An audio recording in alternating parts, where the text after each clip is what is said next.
way. Okay. So as I indicated, Donald Shoup is Distinguished Professor of Urban Planning at UCLA. He is the author of the seminal book, which many of you are familiar with and probably brought you here, The High Cost of Free Parking, which provided the blueprint for a revolution in the way we think about parking in the urban planning context.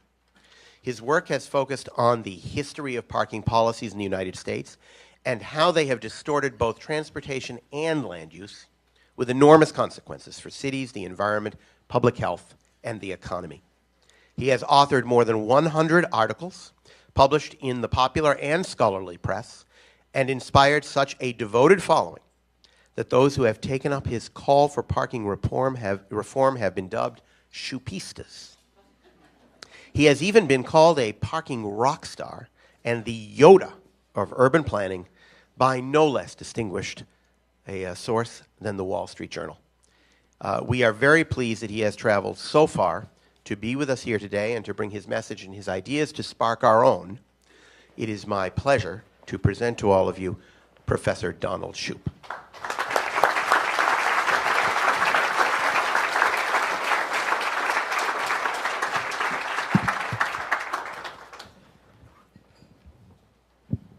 Well, it's an honor to be here among such a distinguished group of parking consultants and parking experts.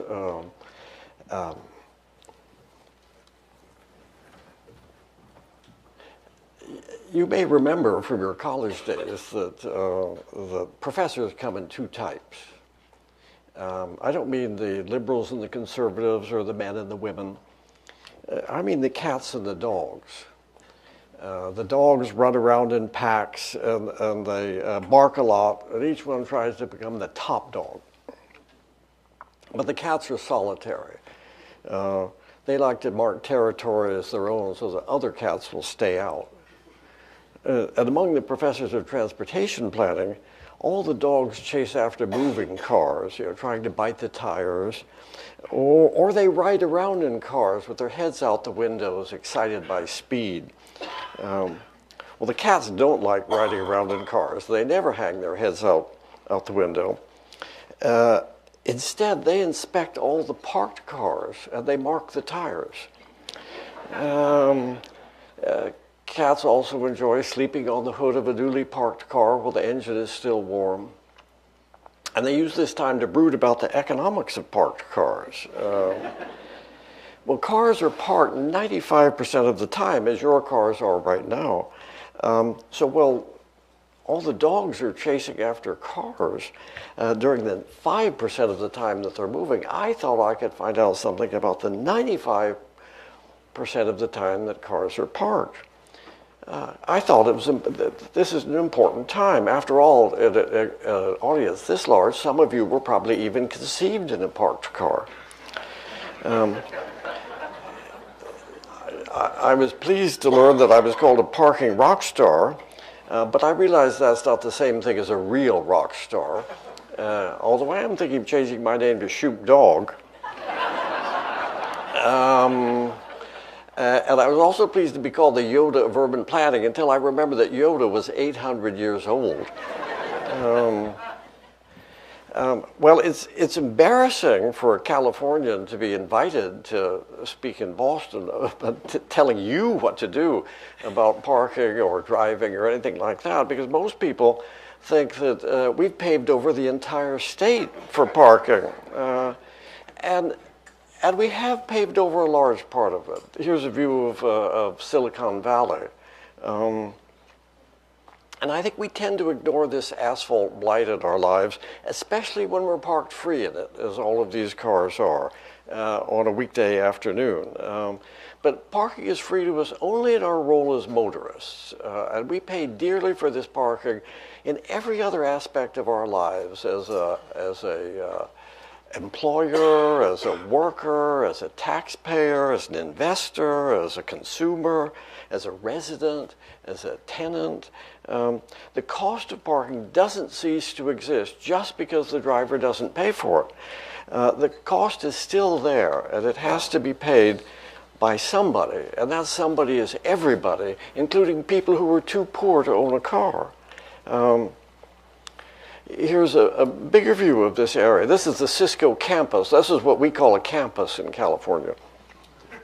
And I think that it's a bad parking policy and no parking technology, that there's nobody making any money out of this parking, that there's all the wonderful display of technology that you have here in the lobby, none of that is being used here.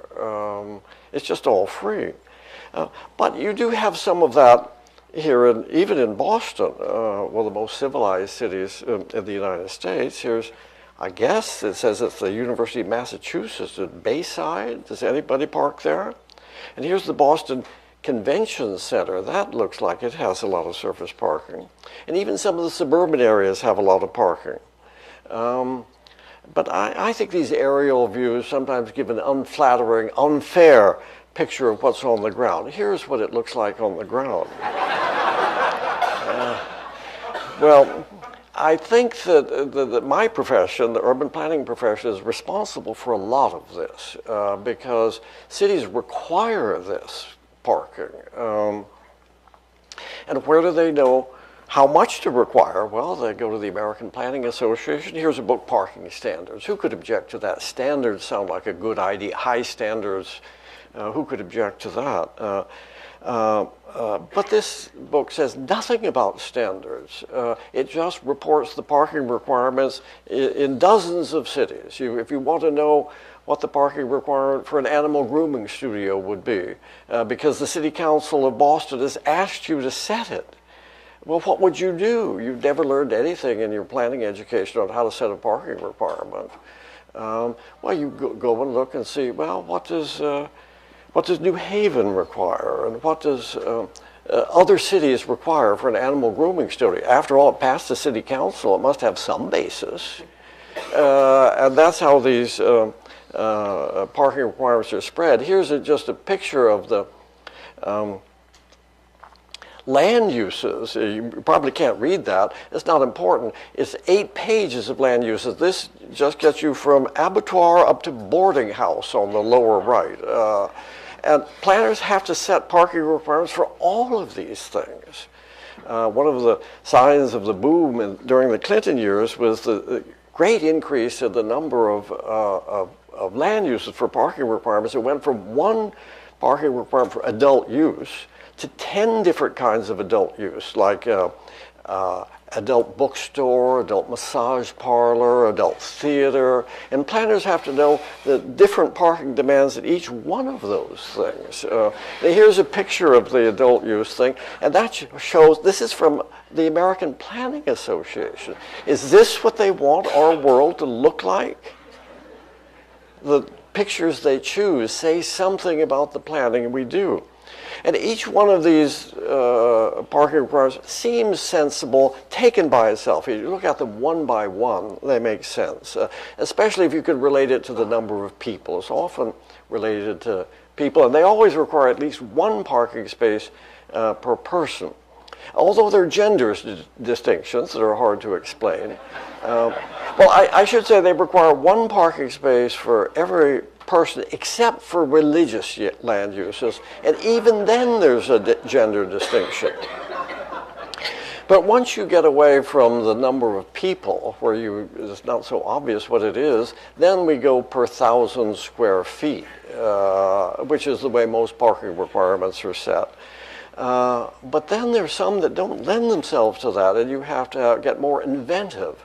That if the City Council says what should be the parking requirement for a gas station, well, what would you do?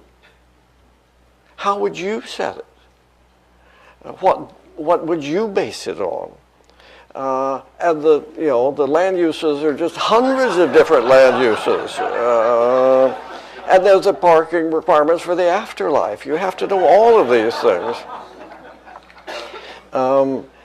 Cambridge is famous throughout the country for its progressive parking policies. It has low parking requirements, and it has a typical kind of preening about what we're doing about parking. We want to meet the reasonable needs of all building and land users without establishing regulations which unnecessarily encourage automobile uses. I suppose they want to necessarily encourage.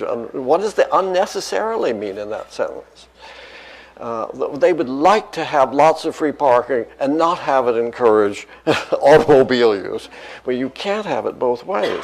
And then when you look at Cambridge's parking requirements, they really suggest that different parts of the country have different land uses. Say, I've never seen this in California. Umbrellas, parasols, and canes.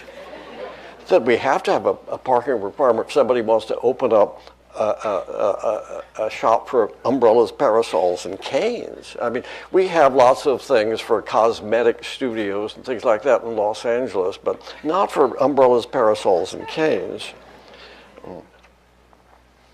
And how did the people in Cambridge know that was the right parking requirement? Well, I think Cambridge makes fewer mistakes than many cities, but I think most cities make two big mistakes. They keep curb parking free or cheap, and in order to deal with the problems caused by that, they require lots of off-street parking. And I showed you initially these aerial views of Silicon Valley, which is in the city of San Jose. If you look at the San Jose's parking requirements, you can see why Silicon Valley looks like that. The green bar shows the floor area of a building, and the red bar shows the size of the required parking lot. So as these parking requirements create the asphalt jungle, that the city requires that Silicon Valley look like that. So cities require that parking must be available everywhere anyone wants to go, but they create places that no one wants to be. And when you look at that, I mean, a restaurant, that's very common to have 10 spaces per 1,000 square feet, so the restaurant is much smaller than the parking lot it sits in. And when you look at the parking requirements in any city, and I've just chosen San Jose here, I'll come back to some of yours, they look pretty scientific. Somebody must have really thought this out and done a lot of careful calculations. It looks scientific, but it's not. It's got nothing to do with real science. They try to make it look scientific. And I looked at the parking requirements that in the Boston area, and some of them are pretty big, that the restaurants usually require a lot of parking. Let me see, I forgot what some of these things, these land uses are. Restaurants, and put on my glasses to see that office, Cohasset, and a restaurant in Wellesley. I mean, Wellesley from the West Coast, it sounds like it's sort of a beautiful academic town, but it looks like the parking requirements mean that you have a lot more parking than restaurants. And places of worship in Cambridge, look how much they require.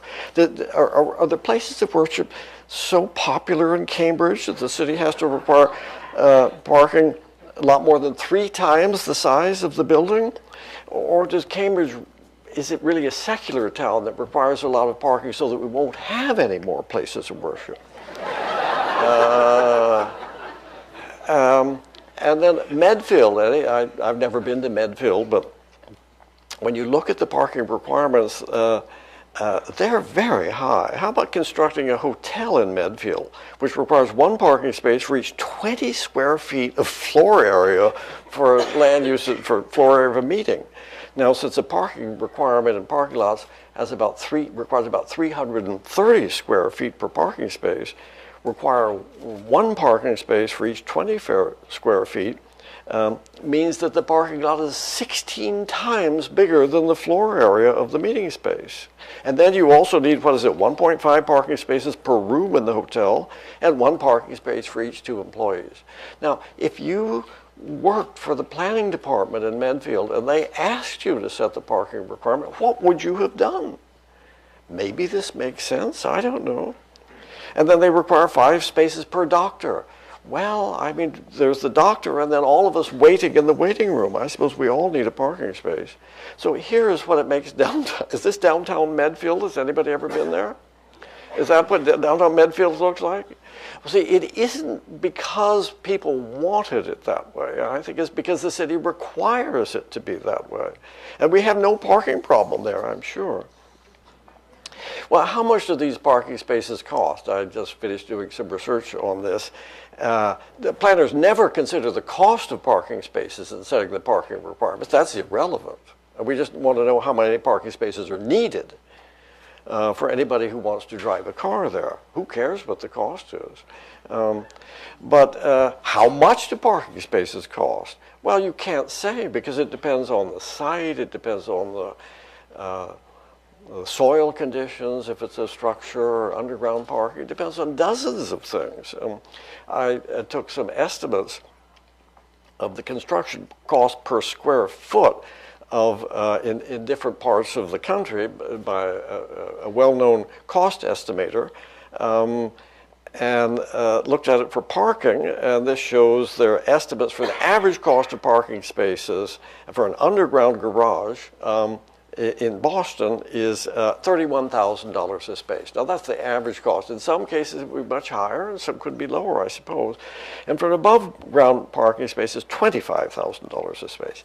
How much does this cost per space, which is never considered, compare with our ability to pay for these required spaces? I'd just like to tap into a current worry that people have, and that is that we're not saving enough for retirement. Here is the results of a study on savings for retirement.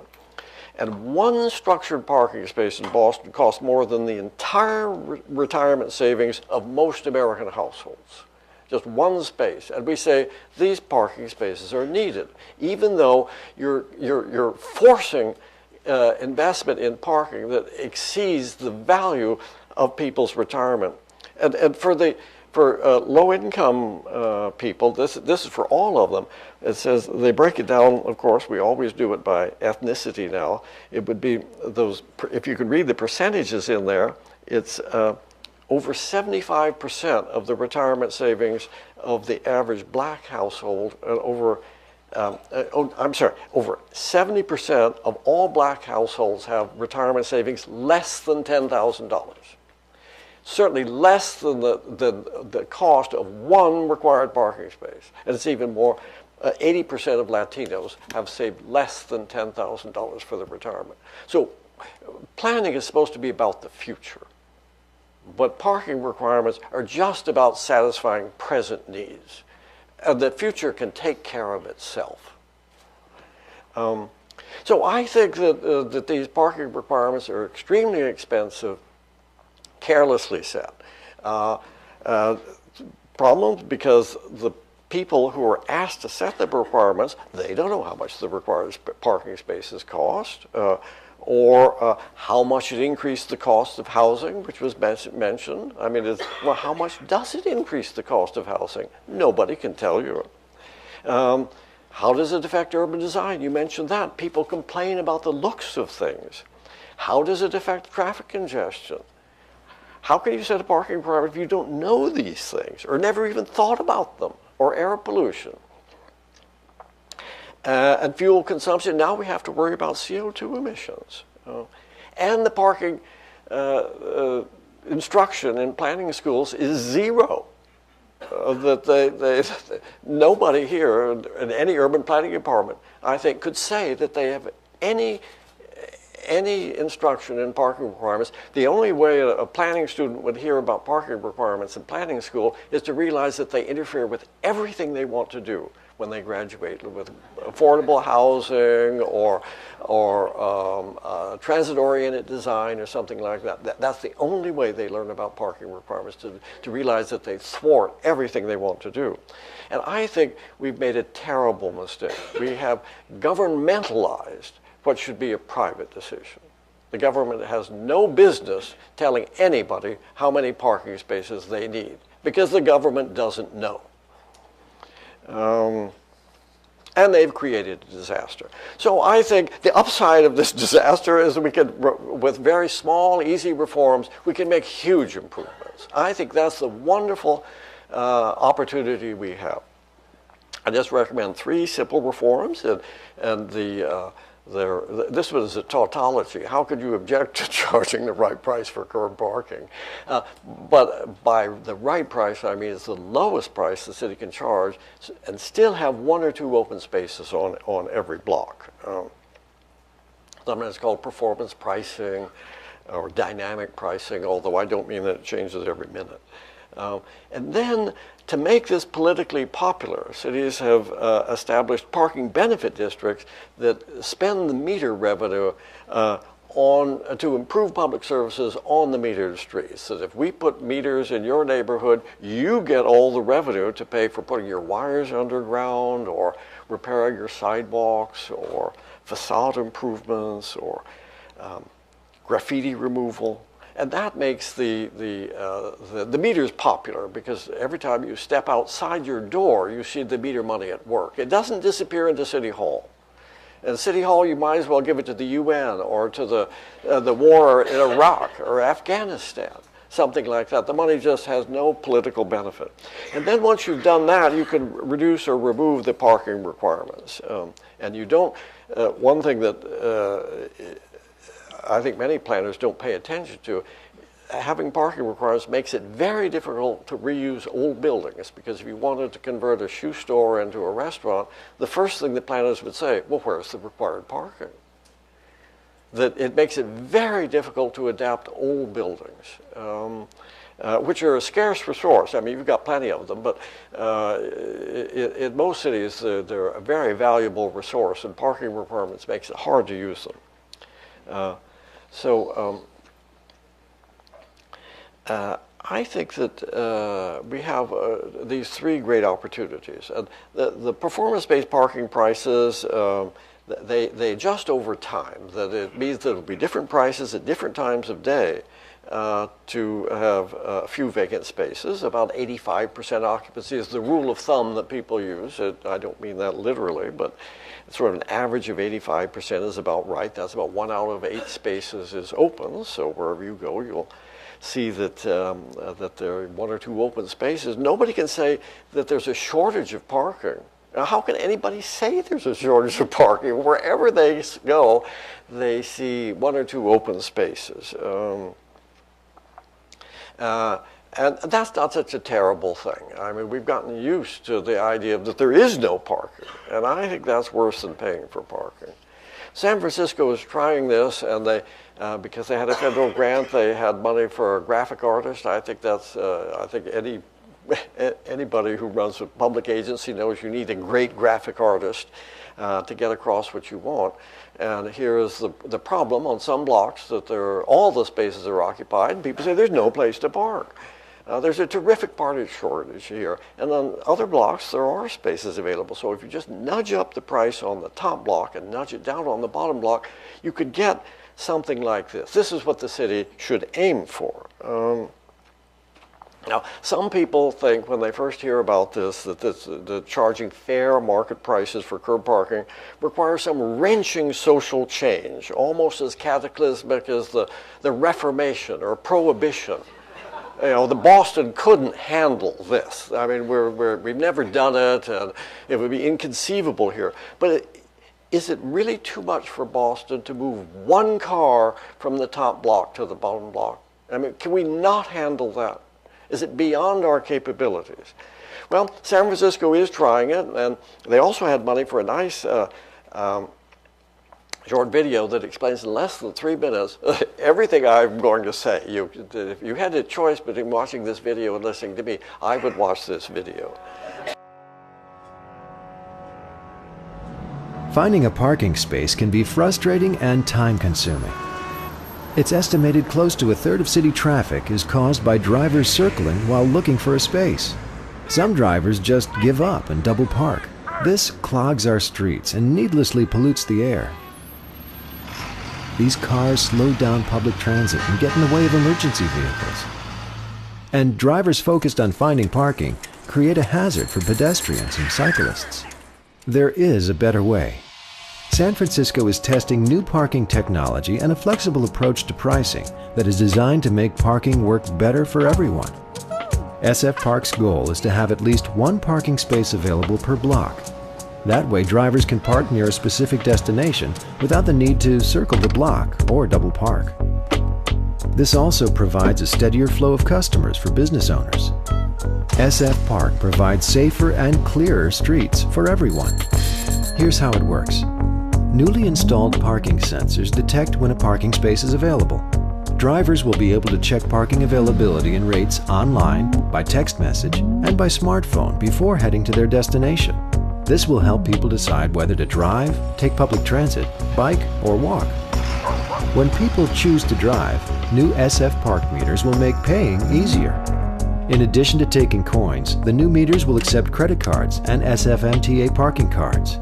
Parking time limits will be extended. Easier payment and extended time limits will help drivers avoid tickets. Prices at city-owned parking garages will be adjusted to provide an attractive alternative to meter parking. Parking rates will be adjusted based on demand, once a month, never by more than 50 cents. So, in areas where it seems nearly impossible to find a parking space, rates will increase until at least one space is available most of the time. And in areas where open parking spaces are plentiful, rates will decrease until most of the empty spaces fill, or until rates bottom out at as little as 25 cents per hour. Well, here's what it looks like over the past 2 years they've been doing it. You can see that here are two parallel streets in San Francisco, Chestnut and Lombard. They both started out at the same price, $2 an hour. Chestnut was overoccupied. That gray area in the middle was their target occupancy rate. And the prices started going up on Chestnut and declining on Lombard.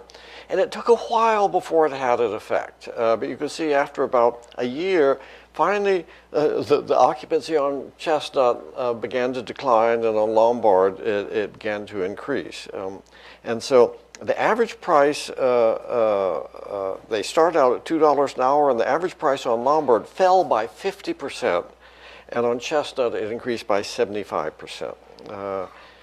And this tendency is happening throughout the SF Park area with 7,000 meters. I guess what is the top line is the share of parking spaces that are in the right occupancy range. And when it started around 40%, it's up at 70%. And the overoccupied and underoccupied blocks also declined. And here's a picture of the prices on those two blocks that we were talking about, Lombard and Chestnut. If you can see it, the prices are dramatically different from one block to the next. It seems inconceivable that it could be 50 cents an hour on one block and $3.50 an hour a block away. And people say, well, won't that confuse people? And many journalists call me and ask me about that. And I said, well, if the price on Lombard, if the occupancy on Lombard is only half full, do you think the city should not reduce the price? What else can they do? And if they say, well, yes, they should reduce the price, well, it makes sense then. If it's all occupied, they should increase it. And that's what they did. And I think that the interesting thing is that on average, the prices declined in San Francisco with this SF Park because most spaces were so overpriced in the morning. You could see whole blocks without a car.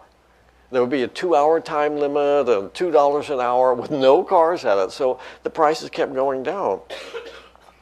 And there were more declines than increases. Here said only 9 blocks got up to $6 an hour, and 179 had fallen to 25 cents an hour because of the overoccupancy in the morning. So I think that the parking should be free if many spaces remain empty, even at a zero price. Performance pricing doesn't mean high prices. It means the right prices. It means the lowest price you can charge to get the right occupancy. And you would only get higher prices if prices are so low that there's no place to park. Now, there still was some opposition at the beginning. Here was a sort of a flyer that went on many people's windshields saying it was going to hurt the poor. And of course, on the other side, it's in Spanish. And it looks even more dramatic with all the exclamation points. But But I think it was a coalition to act now to stop war and end racism. Answer coalition. I don't know if you have it here. Act now to stop war and end racism. Well, they want to they oppose foreign wars for oil, but they demand free parking at home. There's some inconsistency there. And 30% of San Francisco's households don't own a car. So to think that if you have cheap parking is going to help poor people is crazy. To think if you have a certain amount of money to help poor people, giving free parking is not the best way to spend it. That's not the way to help poor people.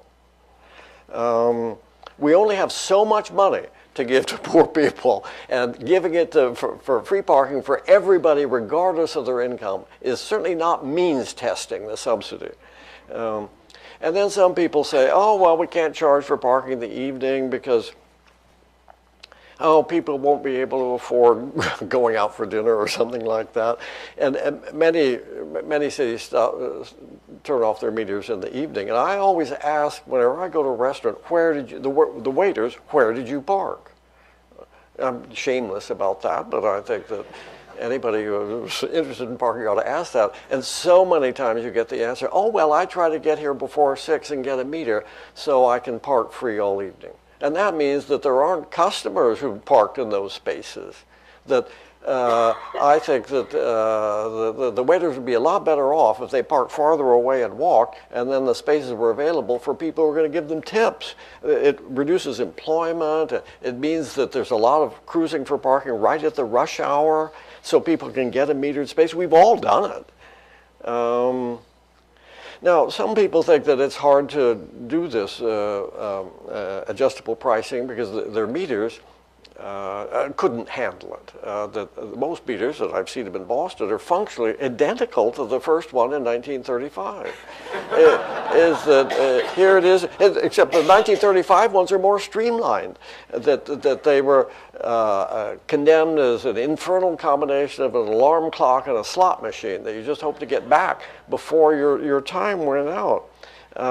But the new meters, and there's one of these I see out in the lobby, are much more sophisticated. They can charge different prices at different times of day. They can be adjusted remotely. They can do all kinds of things. Here's one on the UCLA campus, and it doesn't tell you what the price of parking is until you touch a button, any button on the machine, and it tells you the price at that hour. There are 4 different price periods with different prices, and this one is $3 for the first hour and $4 for the second hour. Well, I set up my camera across from 8 spaces monitored by this meter on campus. Some of you were probably suspected that professors have a lot of spare time on their hands. So I set up my tripod and I just took a picture every 4 minutes to see what was happening. And you could, I think in that picture you can see somebody paying at the meter. As it starts out, the 2 cars in the end never moved. This is just for 1 hour. You see the shadows moved, and I just took a picture every 4 minutes. And sometimes there was 1 space available, sometimes 2, once 3, once there was none. But that's roughly what 85% occupancy looks like.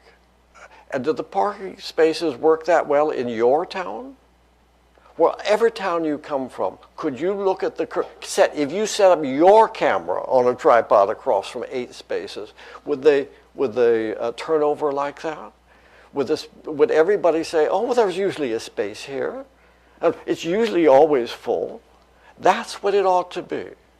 And I just did a bar graph saying, most of the time it was 1 open space. Sometimes there were 2, sometimes 3, once there was none. But that's probably as good as you're going to get. And that's on that block. See, if the next block, when there was no open space on 1 block, there may be an open space the next block. It's not catastrophic to have no spaces available for 4 minutes. That's as bad as it gets on this block. Is that what it's like in Boston? Well, no. Here's the cover of a book about how awful it is to park in Boston. So what is the right price? Should the price at this is charging for parking on a campus. Is it fair to Students, $3 for the first hour and $4 for the second. Well, do you think the price should be higher?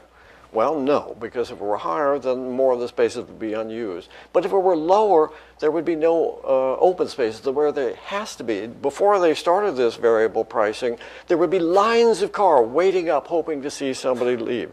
It's just the Goldilocks principle. Not too high, not too low, just right. It's also the Supreme Court definition of pornography. If the price is right, I know it when I see it. The only way to say whether the price is right is to look at the occupancy. And when I look at the occupancy of those 8 spaces, I would say the price was right. And I'd like to hear anybody say they have another way to set prices. I've never heard anybody recommend, well, no, that's not the right way. I'll tell you how to do it. So I think that, I'm not saying that $3 an hour is the right price. I'm saying it's the right price in that location at that time, on that day. That's all I'm saying. And I think you need it to avoid cruising for parking. That there's a lot of it in Boston. And in New York, here when I was speaking there, I just took pictures of prices outside the hotel. On street it was $1 an hour, and off street it was $20 an hour. So if you were going to park for an hour, would you give it a try to see if there was you could find somebody moving out rather than pay off street? So how's this work in Boston? Suppose you want to park for 1 hour while visiting City Hall. Parking on the street costs $1.25. You know that. You can count on that anywhere in Boston. It's $1.25. In the government center garage, the first hour costs $24. How long would you be willing to drive around hunting for a curb space, hoping to see one being vacated? You'll never see one just empty, but you might see somebody leaving one. So I think the city of Boston is telling you to cruise for parking. Now, it doesn't mean that if you charge the right price for curb parking, it would be $24 an hour. I'm saying the only reason is $24 an hour at the beginning off street is because there is no curb parking. You see, in San Francisco, they thought it would go through the roof. It never got above $6. So I think Boston has fallen behind in its parking pricing. As I understand it from the old timers, that the price of parking used to be 25 cents an hour up until 1983, and then they raised the price to $1 an hour. And here's what one of the old timers wrote to me about how it changed. Boston, some of you are too young to know, but the old timers know Boston was famous for parking chaos, double parking and triple parking everywhere. It was just lawless. It was people would come and just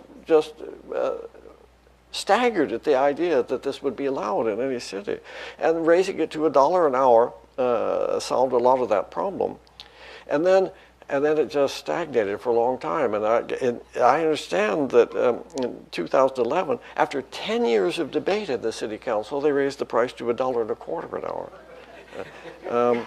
Everywhere in the city, which is less in real terms than $1 an hour. It's 50% in real terms of what it was in 1983. So in real terms, the price of parking has fallen by half in Boston. I think that if there's any real force for parking policy in Boston, it must be inertia.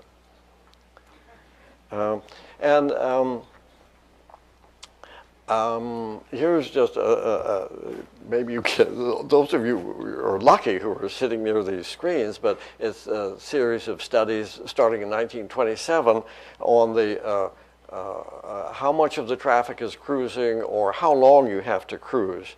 And this is on 4 continents over 80 years and 16 cities, something like that. One of them was in Cambridge. It was an MA thesis by Marianne O'Malley. Isn't that a wonderful Irish Boston name? Marianne O'Malley, who is now a high official analyst in California. Anyway, she conducted her master's thesis looking at how long it takes to find a curb space in Boston, at Harvard Square, that's right. And she found that 30% of the cars in the Harvard Square business district were cruising for parking, and it took an average of 11 and a half minutes to find a space. Now, the meter price was 50 cents an hour, and the commercial price of off-street parking was $3. So, of course, if you can pay for parking at 50 cents or $3, well, give it a try. Well, I looked at Cambridge, which is, as always, preening about his good policy. It's now $1 an hour, which is less than 50 cents was in real terms 30 years ago. And the price of off-street parking is $8 an hour. So something has gotten worse in Cambridge. The difference between on-street prices and off-street parking is much higher. There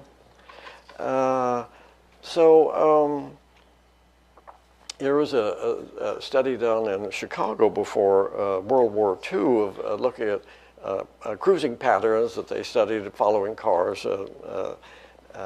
And it turns out some cars would, on the lower left, would just circle the block, fixate it on one block, and others would be open to new experiences. They hope it would be better on the next block, but always you think that it's unfair, you know,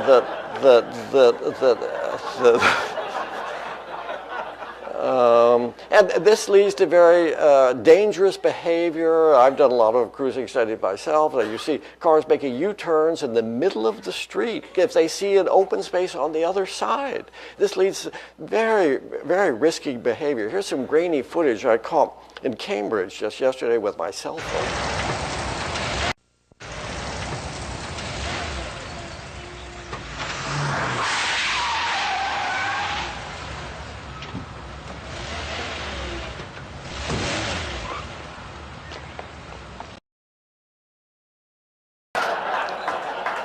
And she told me she does whatever it takes to get a curb space in Cambridge.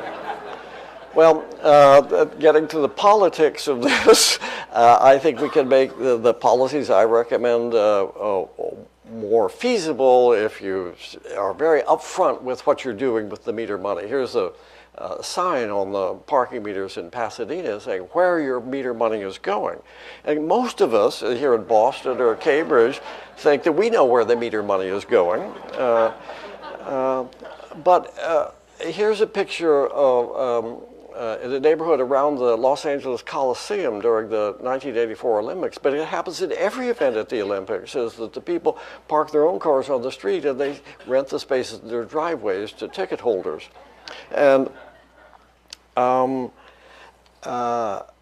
think when the residents get the benefits, they know that the right parking shouldn't be free. I think it's not un-American to charge for parking. I think it's a very American value to charge people for what they use. We didn't become a great nation by being a bunch of freeloaders, except when it comes to parking. We think we can freeload our way to a great future. We're not. We're getting some temporary benefit. So how did this work out in Pasadena? It was a commercial skid row. Most of the buildings were vacant above the first floor. Nobody thought it could ever revive. Here's what it looks like now. It's one of the most popular tourist destinations in Southern California. 30,000 people on a weekend come to walk around. Your sidewalks look empty compared to Pasadena's. And it came about because of this revenue return, that the merchants and the property owners bitterly opposed parking meters until the city offered to say, if we put in the parking meters, all the revenue will go to pay for public improvements in your area. And the merchant said, that's different. Why didn't you tell us that? Let's run the meters till midnight. Let's run them on Sunday. From going from bitterly opposing it and say, I see what you mean. What's taking you so long? And so for this small area, it yields over $1 million a year on 80 blocks. That's $80,000 per block per year. They rebuilt all of the sidewalks and cleaned all the alleys. They appointed a committee to advise the city on how to spend the money. Here's a quote from one of the business leaders in the area who's the chairman of the commission saying that once we realized that the money would stay here, it was an easy sell. If the city insists on keeping the money in the general fund, it's not an easy sell. No, you'd have to do the most incredible convincing of every individual person. All you have to do is give them the money, and they understand. So it led to really big changes. The buildings were in terrible shape after the city put in all new sidewalks because they borrowed money against the future meter revenue, and all new street trees, new street furniture. The landlords who had previously neglected their buildings because the restoration didn't pay, they scraped away decades worth of old paint on the bricks and things like that. Here's a tire warehouse that was empty for years, and then it became a department store without any parking. And here's the typical alley in Pasadena beforehand with dead animals and things. They cleaned out, put the wires underground, all with meter money, and planted trees, so it's now for cafes. It's a great place. So I think that these parking benefits, they have two big purposes. One, they're a transportation management tool, so we won't have all the cruising and the fuel use and the air pollution and things like that. It gets a lot of good benefits for transportation, but it's also an economic development tool. If you have an area that's struggling and that needs some public investment and you don't have any way to improve the sidewalks or the urban design, you get the money from the meters.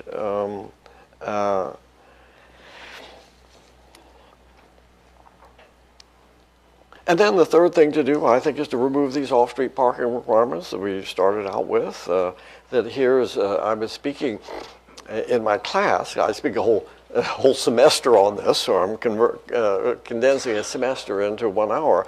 But one of the students showed me that Google Earth now has capacity to look back in time. And so that they've been watching us for a long time. And here's the same building in December 2004 on a weekday. It looks like the building was new then. And it's always empty. It wasn't just one slow day. Google photographed it again and again and again. It's all on the web. And you can see, well, isn't that a waste of valuable land? It's always like that. And it's required to be like that. Those buildings are as big as they could be, given the size of the parking lot. And the parking lots themselves are quite nice when you go to them. That it's a beautiful, it's a beautiful place to be if you're a car. Look at, there are nice hillsides there with hillsides. California has some wonderful areas, but it's required to be parking. So I just used Photoshop to move some buildings from the University of London, which must have been clean, to say, well, suppose we remove the off-street parking requirements and said you can build housing on the periphery of this lot if you want to. And you could use it for your own housing for your own workers, or you could make it market rate housing, or whatever you want. Now, that isn't the kind of thing that would be built in Silicon Valley. It might be built here. You could build anything there. You could build row houses. You could build garden apartments. The new urbanists call this a liner building. It lines the periphery of a parking lot. So as you're walking down the sidewalk, you don't know there's a parking lot behind it. You just see it's the real city. It could be like a street in Boston, but it wouldn't. So I took some buildings from downtown LA, just some garden variety apartment buildings, to say, well, let's get out of the way and see what happens if we remove these parking requirements and allow housing to be built in this area. And if it works, if they made money, the land is already assembled in one ownership. It's not brownfields. You don't have to dig deep garages beneath it. You don't have to provide any parking for these at all, because the people could walk across the parking lot. It would mean you'd have to start charging for the parking. But you would get job-adjacent housing of the sort that everybody says is what we need. And if it were, this is what it looks like in downtown LA. It's just, just ordinary buildings. The ground floor, I think it's stores and a daycare center and things like that. So as you walk along the street, it would look like a real city. It could turn this wasteland into a nice urban environment. It would have to have better urban design than that, I hope. But you could see it could be happening, and there's no subsidy involved. It's just allowing it to happen.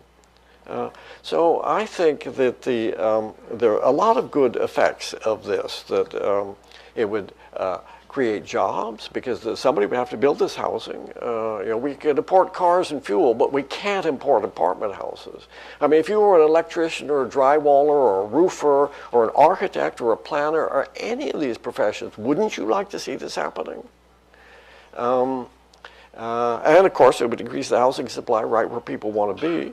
It would make commuting a lot better, and we wouldn't import so many cars and fuel. And we have to say that it would slow climate change. And for the manufacturers out in the lobby, it would increase the demand for all this smart parking technology. You'd have to charge for on-street parking, because you couldn't build housing without parking and expect the curb to be just miraculously take care of itself. It would have to have SF Park-like pricing. And they'd have to have parking cash out in the garages, in the parking lots. So I think that, that there can be a lot of political support for this, whether you come from the left or from the right, that you'll see some benefits of this, I think liberals will see, well, this is a new way to fund public services. Conservatives will see that we're moving away from regulations and toward markets to allocate resources. Certainly environmentalists have a lot to gain from this, if it really does reduce energy consumption and now carbon emissions that we worry about. And businesses will see that it unburdens enterprise, that you can have a business without having the government and say, well, where's the required parking? And the new urbanists, of course, will see that this will make the world will look better, and we won't be overwhelmed with our cars if we live at higher density. And the libertarians have a lot to benefit, saying that you can do whatever you want. And the people who are property rights advocates, and there are a lot of them, they have something to gain, saying that the government is not restricting my rights to do what I want with my property. And certainly developers have a lot to gain from this, because it'll reduce the cost of what they do. It'll put them in charge of saying how much parking is needed. And the residents of any existing area will say, well, gee, there's this new money to pay for our public investments in our neighborhood.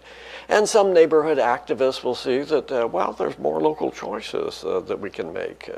And I think one of the biggest beneficiaries will be these local elected officials. They won't have to go to city council meetings that last till midnight deciding on whether the price of parking should go up by $0.25 an hour, or what should be the parking requirement for an animal grooming studio. That's probably one of the worst things that politicians have to do, is deal with parking. And it would mean that we're unburdened from this responsibility.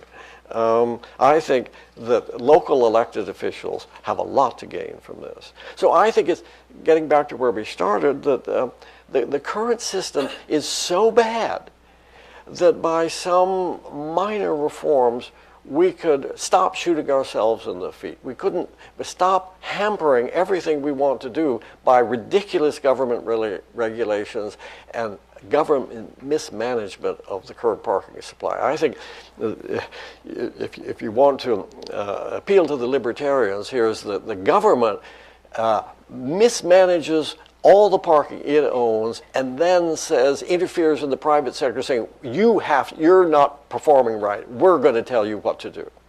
I think it should be just the opposite, is that the government should manage what it owns and let go of what they don't own.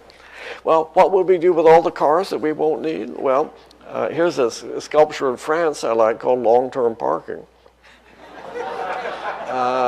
What about all the garages that we don't need? Here's a gigantic one in the Netherlands. They found a very good use for this one. I think there are a lot of college students in the Boston area who could do this for you. A planner can't end anything without quoting Jane Jacobs, of course. We're not a wealthy country because of what you and I have done. We live in a wealthy country because we were born here, and we owe a lot to the past. And I hope we'll be seen as better ancestors than we are now. We're not really leaving behind us a world that's as much better for our ancestors, for our descendants, than what we received from our ancestors. Here's a quote from President Eisenhower, which really says pretty much the same thing. I imagine all presidents would have said this. It was in his famous military-industrial complex speech, at his farewell address. And I don't think President Eisenhower could have conceived at the degree to which we are plundering for our own ease and convenience the precious resources of tomorrow. And then Abraham Lincoln said it even in shorter terms. He's the greatest writer that we had. I think our case is new. And it's time to think anew and to act anew. It's not often that you have a lecture in Boston ending with quotations from 2 Republican presidents, I suppose. But we'll always have the parking problem with us, except that there is some new technology. I don't know if the people in the lobby are working on this. It's more General Motors. And I think if General Motors succeeds with this, it will restore the leadership that we have in the automobile sector and will make unnecessary all the high-tech equipment that's in the lobby. Here's just a sneak.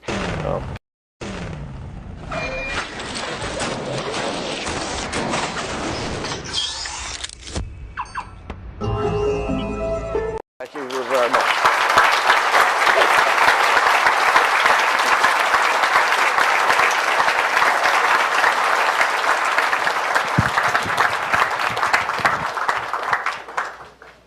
Thank you, obviously, Professor Shoup. Thanks a lot for what is obviously what I hope revealing to most people in the room about the great ways of doing parking. But I have a question for you. So, as you showed on one of your slides, a lot of people who would be able to accept many of these principles in New England, certainly in Cambridge and Boston, the country certainly assumes we all bear left. But the truth is we're all Yankees, and we definitely like to keep right. It has a lot to do with the wallet and the fear of raising prices. But what if a city like Boston were to look at San Francisco that charges $6 an hour, and Chicago is now charging $7 an hour?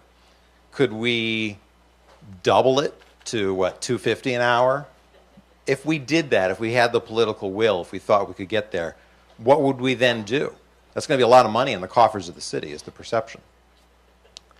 Well, I wouldn't double it. I would just inch it up, just nudge it up.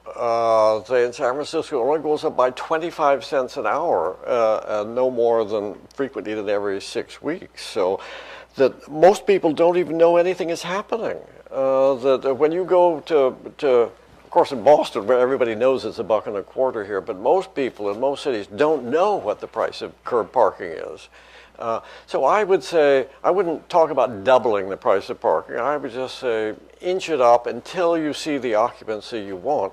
And then to make it politically popular, it is not the same thing as in California, because I think your public services look pretty good. I was talking to a professor at Cambridge, at Harvard last night, and he's saying, well, Cambridge is so rich that there's nothing we could spend the money on. We have lots of tax revenue.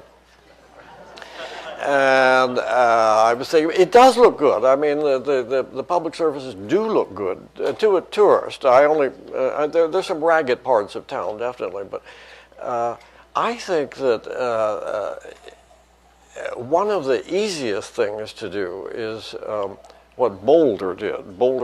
Colorado does a lot of good things, is that to really communicate to people downtown that they needed parking meters, they committed the parking meter revenue to pay for free public transit passes for everybody who worked in downtown.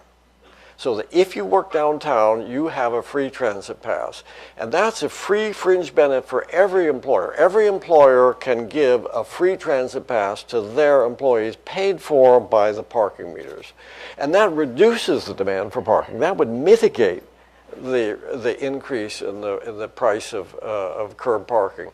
But that's just a very easy, simple a software kind of thing. Say, yeah, well, we're going to increase the price of parking in Boston. And I don't see that the city could get very much net revenue out of its meters because the price is so low. They have all the physical costs of the meters, repairing them and collecting the coins and things like that.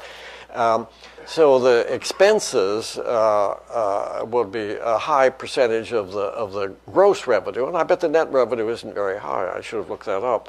But if you do inch the price up, that all of that revenue is net revenue because the costs remain the same, and the revenue goes up. So there's a lot of incremental revenue as you nudge up the price, and I think that if you then said, we will also, say in Pasadena, what do they spend the money on? They steam clean the sidewalks twice a month. They sweep them every night. They remove graffiti every night. They have added police protection. They have police patrols on horseback on weekends, which are just decorative. But they probably reduce a lot of infractions. One of the things that I really like that it could happen in Boston, or maybe not Boston, but parts of Boston that don't have meters and they wanted to have meters. It happened in a town called Ventura in California. They bought the idea of a parking benefit district. They put in the meters, and then you have to have meter enforcement, so they hired police cadets. A lot of people would like to become police officers, but it's hard to get into the force, and it was during unemployment, so there were a lot of police interns that they called cadets. They had 9 of them, and they were sort of ambassadors. They gave tickets. They showed people how to use the meters and things like that. And the crime rate fell by 40% in the first year, just because of the meter people, the uniformed meter. They were dressed like real policemen. And the crime rate fell. And another thing I think that could be done to make the meters popular that they did in Ventura is the meters have to communicate with your headquarters to validate credit cards and adjust prices every month. But that doesn't use a lot of bandwidth. They communicate with Wi-Fi. Most meters communicate with cell phones, but you can operate with Wi-Fi. They have batteries in the meters, but then it goes low power up to a router on a light pole, which has the grid supply, and then that at high power communicates it to City Hall. They realized they had a lot of excess capacity, so they opened up all the Wi-Fi to anybody who lived in the area. So the meters are now associated with Wi-Fi. If you have meters in your neighborhood, you have free Wi-Fi. If you don't have meters, you don't have free Wi-Fi. And that's an immediate, if you want instant gratification, as soon as the meters come in, the Wi-Fi comes in. People understand that. Say with Pasadena, that took several years to rebuild all the sidewalks and get everything in great shape. But I think that, I hope that answers the question. There's a lot to do with the money. Well, I think you point to instant gratification. We're slowly trying to get there, but things move at a glacial pace. I want to talk a little bit about some communities in Massachusetts who are trying to reflect upon this. But one thing is important. I don't want to be the only person asking questions. So there's comment cards or question cards that everybody has at their table. Can you hold those up in the air so the staff here, if you've got any questions for Professor Shoup, please hold those up, and we'll pull them up to the front, and we'll be asking him some questions. I actually have one right here up front. We'll do this for just a couple minutes before we start talking a little bit about the local examples. I'm going to ask, we have some panelists right away, and we will go to coffee within the hour. Please bear with us. Thank you. I have some panelists who are going to come up here and join the professor. You guys can come on up from both Salem and Cambridge, and they'll have some questions as well. But they also want to tell a little bit about some of the success stories in Massachusetts. But this question is saying here, Sometimes Hi, nice curb to meet space you. used for parking might be better used for something else. And this is sort of along the lines of what you were saying, Professor Shoup. Doesn't creating an entrenched interest in parking revenue make it much harder to reallocate space on the street afterwards? It's a complex question. It's a good question. No. I think that one of the things that these market prices show is that the value of the street isn't as high as they thought. That in San Francisco, the prices actually went down after this SF park. What I think will be very beneficial, say for, I don't know what you're thinking of, whether it's parklets or bike lanes or something like that, it will show where the spaces are not worth very much at all. I think some of the premier bike lanes are not on the busiest streets with the most expensive parking. There would be a block or two away, and you would realize it would be very cheap to take out those parking spaces, those curb spaces. I think that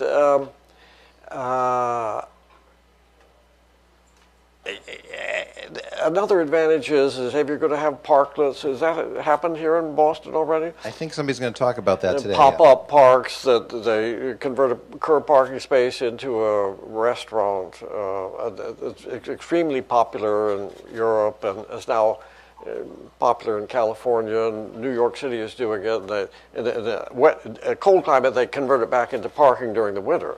So it's just a pop-up, meaning it comes and goes. But if you can manage the prices properly, taking away one space for a parklet is not catastrophic. People can say, oh, these parking spaces are irreplaceable or precious or something like that, because the price will adjust a little bit, so there'll still be one or two open spaces. Now, I think it will make it much more, the more we can commercialize parking, the Marxists would call it commoditizing parking, and so that's an awful thing. But commodity stems from the Latin word commodus, meaning convenient. The more parking is convenient. The Rena Cutler in Philadelphia is that parking should be friendly but not free. Friendly meaning it's available and easy to pay for, and it's getting easier and easier to pay for with credit cards or pay by cell phone or now pay by Sky, as you'll see out in the lobby. No, I think that's a conceivable worry, but I think it's ridiculous when you think that here Boston charges $1.25 an hour, and everybody say it would be inconceivable to take away a curb parking space because it's so valuable and so precious and so hard to get. If you started charging maybe $4 an hour and you always saw empty spaces, it wouldn't seem that unthinkable to have a cafe in a restaurant, in a parking space. Well, that's my combative response. But it's very valid. So I've got another quick question, and we're going to move on to the next segment. And I think this is actually very appropriate for maybe even the majority of folks in the room, because we hear this all the time. Does this approach, more or less, to performance-based pricing work well in suburban areas without good public transportation? We hear that a lot. I think that I don't see why it wouldn't. That getting the price right doesn't depend on having good public transportation. I mean, if you don't have good public transportation, then you depend more on parking. You need the right price for parking more. If you're in Boston, many people don't care about the right price of parking because they take public transit. That if you rely on parking, it's more important to get the price right, not less important. That's perfect. So we're going to take more questions. So if you have other questions for Don, please write them down. And we'll ask a little bit more at the end of this before we break for coffee and we go into the breakout sessions. But I want to hear from our panelists in a second and have them talk about their perspectives on parking in the state. I'm going to briefly kind of give Professor Shoup sort of an overview of what we're trying to do in terms of best practice in the state really quickly. And I'm Jason Schreiber with Nelson Nygaard, and I've worked with a number of these communities you'll see here. And this image on the screen is very indicative. I'm not even going to tell you where it is. You may have been looking at it long enough and you figured out which local community it is. Here's another one which has got a whole bunch of parking signs and tons of regulations. And this is a very common way of managing parking throughout the Commonwealth. This one's a little bit more funny because it's actually from California. But we do it in such of our own beautiful way. This happens to be a very wonderful island place of Massachusetts. And it's all very, very restrictive. It's all very, very piecemeal. There are places who've tried to become chupistas and learn a little bit. This is Nashua, New Hampshire. They have a very active and vibrant downtown, but it's had a hard time making it continue to be active and vibrant because literally the sidewalks can crumble and break. And they've long had a plan for major streetscape improvements to go forward, but again, funding in local municipalities is very low. So their economic development director actually went through a process to completely change how they priced the parking in their downtown. They did have flat pricing. They went to this performance-based pricing with a $1 or 75 cents, 50 cents, depending on your proximity to downtown, and also extended and even eliminated the time limits that they used to have in all their downtown spaces, the core being 90, then going to 2 hours, and eventually the furthest spaces that were the cheapest had no time limit. And this has been a huge part of making parking available in Nashua. This is just some of the quotes from the merchant community in Nashua, because they recognized that the customer could get in, and now there was available parking. But more importantly, the city now has extra revenues it can start dedicating over time to its streetscape improvement project. Hopefully there's a cycle of investment that's good. In Massachusetts, Haverhill, who we'll hear speaking, I think, in one of the next breakout sessions, has been doing this just recently. They implemented pricing in their downtown for the first time in something like 50 years. It's always been the free, more or less, time limit parking. And they brought in the right kind of technologies, but did it again only in the zone where really there was a lot of demand, and have timed it only at the times of day when there's a lot of demand, which is after 2 in the afternoon. And again, a lot of the merchant community, a lot of the people who responded, the first responses are saying some of these quotes. You know, this is common sense. Why hasn't this happened before? I can actually get downtown. Slowly but surely, there's examples in the state that are working well. Portsmouth, New Hampshire, going again just across the line. They've got some performance-based pricing they've done in their downtown, finally reducing the cost of their garage and increasing some costs on their street. Lowell, Mass. has brought in some really great technologies, pay by space, trying to move to the next realm of managing that pricing cleverly. This is Lawrence, who also brought in pricing on their main streets and manages that privately and is thinking about working very coordinatedly. But we're first going to hear from our first panelist, Lynn Duncan, who is the Community Development Director in Salem. And Salem is an absolutely wonderful coastal community and has had a lot of great change in recent years as new development. This is a picture of a courthouse, the renovation of a old historic Salem Witches Jail and all this into beautiful downtown housing.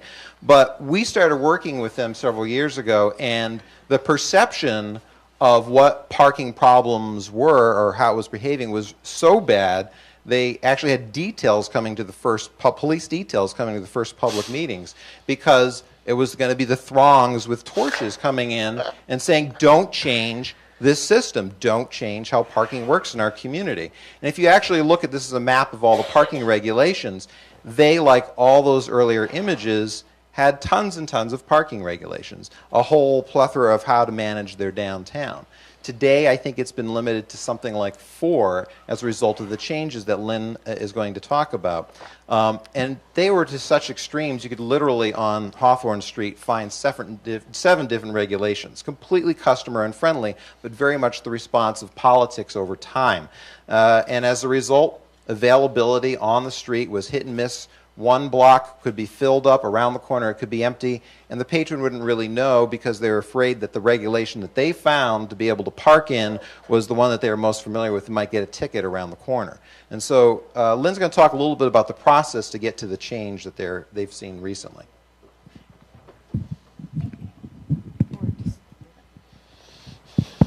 Great. Good morning. So these are the 5 themes I'm going to just touch on briefly. You heard about many of these themes from Professor Shoup. So these are an overview of Salem's comprehensive parking plan. The key recommendations were actually adopted by City Council a few years ago. Yes, I do. And then I need to know how to use it. Okay, there we go. So the need for a parking study was recommended in response to discussion of redevelopment of a surface parking lot. So that brought up the issue of, well, do we need the parking in the surface parking lot? So we should do a comprehensive parking study. So the focus for us was really to encourage economic development and continued revitalization of our downtown, which falls under the responsibilities of the Planning and Community Development Department. So we're not the parking department, but because it was economic development, we took this on. So one of the keys, out of a survey of over 600 responses, about two-thirds, or almost two-thirds of the people surveyed said that on occasion they had failed to find a parking spot, so they just left. So this was clearly concerning as it impacted our downtown viability and vitality. I think you saw a similar slide from Professor Shoup. So people would complain that there was no parking in downtown Salem, and you could not find a place to park. So this photo shows the deck of our parking garage right in the heart of our downtown, and this is just on an average day, totally empty. So as part of the comprehensive parking study, our consultant, you can see that was Nelson Nygaard, did utilization counts. And this table shows the utilization over the course of a day. The red are the available parking spaces. So no matter what time of day, there were always spaces available. So out of our public supply, and this is not counting the privately owned spaces downtown, but out of our public supply of about 3,500 spaces, we had nearly 800 vacant, even at the busiest period. So this is about a 78% utilization rate, lower than what we're looking for. We're looking for about 85 or even 90% in our garages. If spaces are available, why was the perception different? And the key is that on-street availability is really what governs the perception of available parking. So our parking was structured to encourage people to park on the street because these spaces were the least expensive, even though they were the most valuable. So for us, for me particularly, the aha moment was when we realized that we could build 10 new parking garages, 20 new parking garages, and it would not change the perceived parking shortages. So when we were originally talking about that surface parking lot, and people said we should build another parking garage there instead of some type of commercial, retail, or housing development, that would not impact the perception of our parking shortage at all. So our pricing system resulted in lack of availability on the prime streets. We inconvenienced residents and visitors, and we left our garages underutilized. So here are goals, objectives, and some of the key recommendations. For Salem, this was definitely a non-conventional approach. First, we established the goal that you heard about of having a 15% vacancy on street, which was roughly one space available for every 8 spaces, so one space per block. And then the key recommendation was to implement the relative pricing, demand-responsive pricing, or could call it the performance-based pricing. And this shows the proposed relative pricing. So our high-demand areas are priced more than the low-demand areas, and the on-street parking is priced more than off-street. So we increased the cost to park on the street, now ranges from 50 cents an hour to $1.50 in the most desirable location. We reduced the cost to park in our garages. So the least convenient garage is 25 cents an hour. The garage in the heart of the downtown is 75 cents, still less expensive than those on-street spaces. So we put customers first. We created turnover and vacancies of the most convenient spaces to ensure availability. And this was done through, this is key, and you'll hear a little bit more about this from Renus actually. we did this through pricing rather than time limits. So the turnover was created by pricing. So we were able to increase our time limits to 4 hours. So people were able to stay longer in the downtown. So they could go shopping, and then they would still have time to eat lunch out instead of having to go back to their 2-hour meter and then perhaps just leave, because once you got back to the car, that was easier to do. So there's another component of the economic development. The recommendation from our consultant was to get rid of time limits, and we would have loved to have done that. We couldn't quite get there. So we're able to go from 2 hours to 4 hours. So collaboration was key to our success. Our working group included representatives from all of the stakeholders. And actually, I'd like to acknowledge the work of Tom Daniel, who is here today at the back of the room. He was really the key person responsible for the success of this initiative. And I know that he will be speaking in more detail about Salem's comprehensive parking plan, and especially the process on one of the workshops this afternoon. So even if you do not have a municipal garage or you're a more suburban location, policies such as demand responsive pricing, extension, or even the elimination of time limits can be successfully applied to better manage your parking system. Thank you.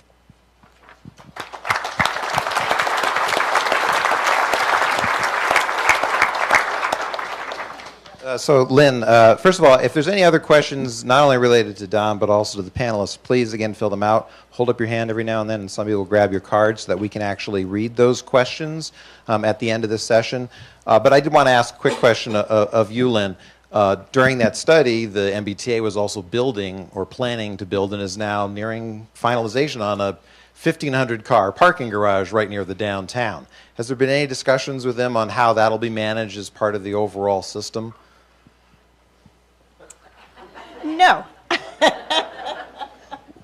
Wishful thinking? Is it something that the folks in both the city but also the business community have looked at as a threat or something that could benefit them? No, I think we definitely see it as an opportunity. So the MBTA has their sort of standard pricing, whether it's the right price or not, I don't know. So one of the issues in Salem that many communities may not have, of course, we have Halloween season, which increases our demand for parking. 5 seasons in Salem, right? Spring, summer, winter, fall, Halloween. So we definitely see the commuter rail station parking, which will be empty mostly on Saturdays and Sundays, sort of providing that concept of shared parking when we need more parking downtown. It also means we have a lot of residents that are living downtown now, which is great because I really think that they've driven the revitalization of our downtown, creating the need for restaurants and retail. But during snow emergencies, since they don't have off-street parking, during snow emergencies, our garages get filled. And in fact, planning department staff sometimes get to work and have to go home because there's no place to park. So we also see the MBTA garage now providing that release, if you will, to the pent-up demand during snow emergency days. So I think it's great, and I think it will be definitely an asset. It's a big investment for 8 snow emergency days a year, but they do have other users. Which is why, as you know, Jason, we took that off the table when we were doing the comprehensive parking plan and said we weren't going to do our comprehensive parking plan based around the few weekends during Halloween season Right. or during snow emergencies. Right, which is also a good point because many people plan to Christmas and how can you possibly survive. So it's interesting also we have Rena Solstuk with the Salem Chamber of Commerce representing a lot of the businesses in downtown. And, you know, they, again, were the ones who came to the table screaming and yelling about what this change might mean, and we had to do a lot of negotiation, but they're active partners in this. So, Renus, please share briefly your experiences.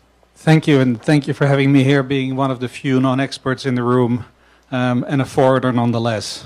I want to just talk about a couple of things that you never hear, even in Professor Shoup's presentation, that's politics.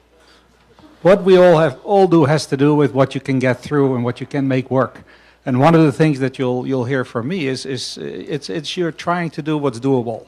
And if I hear Jason and Lynn talk about the plan, you'll see in the first slide, there were about 10 recommendations. These are the first 7. All of them are important. Then we get the next till 10. But the most important part is what's left out of the plan, the X factor. What we could not get through City Council was essentially a possibility of having a separate group or an organization within the city that would monitor the plan. So we have pricing that's now all done the right way. We have a system that we think actually works, but who's looking at it? And essentially the answer is we have a planning board who implemented this with the help of Jason, with the help of Tom Daniel, who's now in Gloucester. And now that's it. The plan, that's it. And essentially I'll let you know that the planning board is not actively involved anymore. The parking board that I recently joined is only involved in the structures and the surface lots. They're not allowed by ordinance to look at the streets. And then the city council is responsible for the on-street parking. So the on-demand portion or the flexible portion of the adjustment portion, you don't see that in Salem right now. What actually was implemented? 8 to 8 p.m., great. Everybody loved it. The retailers loved it. They were going to see more spaces available for their shoppers, for the restaurants, etc. Variable pricing, long-term meters, off-street more affordable than on-street, and that actually was the big trick for Salem, and I think it makes the plan work. We also added a low-cost option for employees, and we haven't heard about that. We implemented 2 areas for $25 a month parking, which are probably only 2-3 blocks from the downtown. And that was fantastic, because that essentially takes away the argument in a lot of ways on why parking doesn't work and why meter feeding is the optimum way to park your car. We did do a little outreach program, but these are the things that we implemented. What was not implemented in the big list is a whole lot of things that have to do with downtown residents.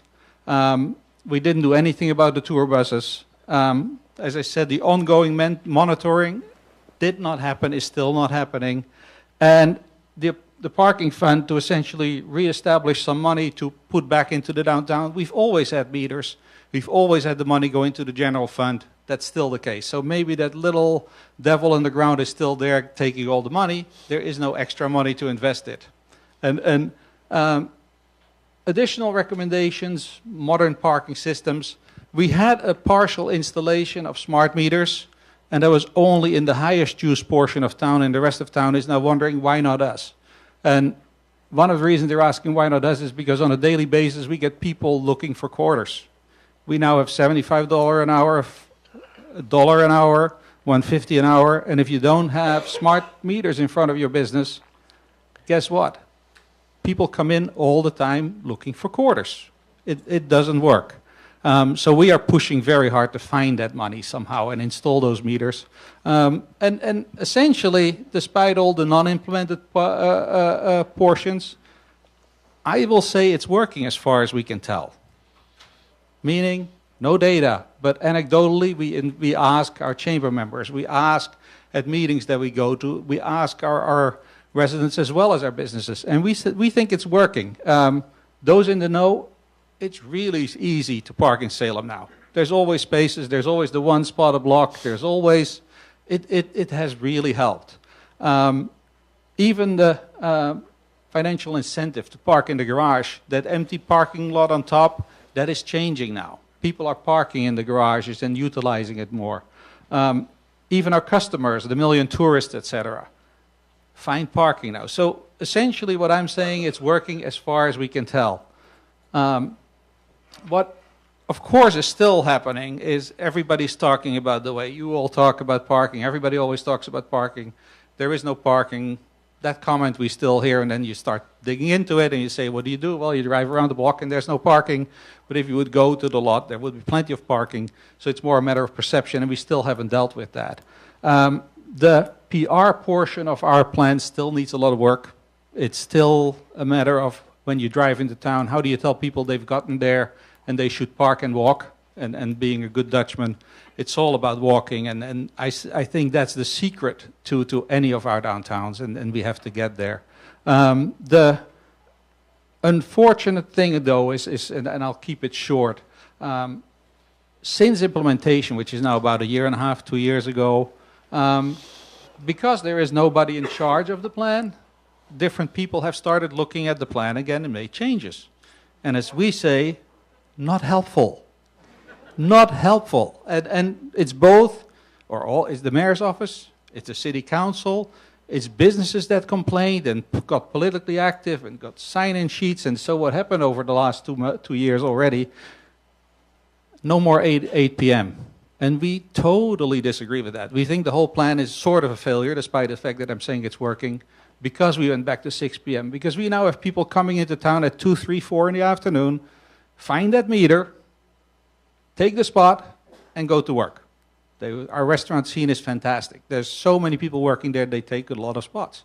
And so essentially, that's a killer. That was city council who did that. Then we had the employee parking. We had 2 zones, as I said in the beginning. One of them works very well with 70, 80, 90% occupancy. The other zone was eliminated because in the first 6 months, not enough people used it. And instead of a marketing campaign to change that, they just decided, let's take it away. And so this is on the half portion of town, there is no employee parking anymore. We don't think that's helpful. Finally, in a couple of locations, 2-hour meters and even 15 minutes meters have returned. And I think that has to do with the fact that we are not doing the on-demand pricing, but we just have a set price without being able to make those adjustments. And that is a failure of the plan in a sense. Despite all of that, it's working. I just don't know where to find the data to tell you why. Thank you, Renus.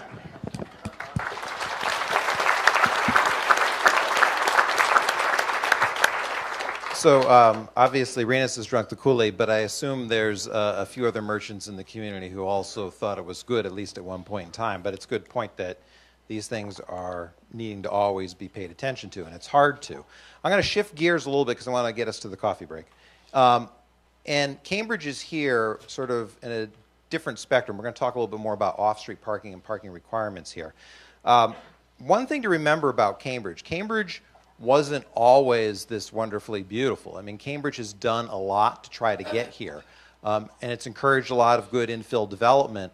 But once upon a time, Cambridge was just like any other community, lots of cars driving through, lots of traffic jams in lovely Harvard Square, and also a lot of plans for major highway expansion. Of course, Cambridge was right there at the beginning of the whole highway revolt and fought against these lovely highways that were going to cut right through some of the best parts of Cambridge. And this particular area, of course, today is University Park, between Central Square and Kendall Square, and it's got a lot of great development. But a big part of this story is understanding the parking equations behind making these beautiful walkable spaces that the development did ultimately bring in. And what's great is that thinking about this smartly has made Cambridge literally the most walkable community in America, supposedly, at least by certain measures.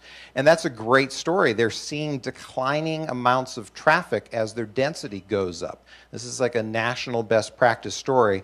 And it really has to do with the progression of the right kind of policies. I won't mention all of these.